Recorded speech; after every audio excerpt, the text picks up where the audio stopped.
এ মা, আমি আমি এক্ষুনি রেখে গেলাম এই মুড়ি আর মাংসটা, আমি একটু খাবো, কালকে খাইনি। তুমি খেয়ে নিলে এটা? সবসময় মেয়ে মানে বউ জিনিসটা খাওয়ার জন্য আগে আগে খেতে হয়।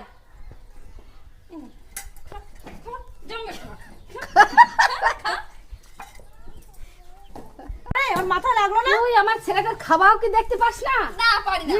তাহলে ওর দেখতে পাচ্ছিস রোগা হয়ে গেছে, তাহলে ও একটু খাচ্ছে তাতেও তোর হিংসা? তুমি একটু বেশি করে খাও না, যে আমার ভাগের ভাগটা খাচ্ছি সেটা দেখতে পাচ্ছ না? না, তুই তো দেখতে পাবে লুকিয়ে না। লুকিয়ে খেয়ে নিস। তুমি তো আমার তখন চোখ বন্ধ করে থাকো। আমার ছেলেটাকে লুকিয়ে লুকিয়ে খায়, ও যেটুকু খায় তোর সামনে খায়, আর তাই তুই না, সব দেখবি। তুমি খাও না, তুমি খাও।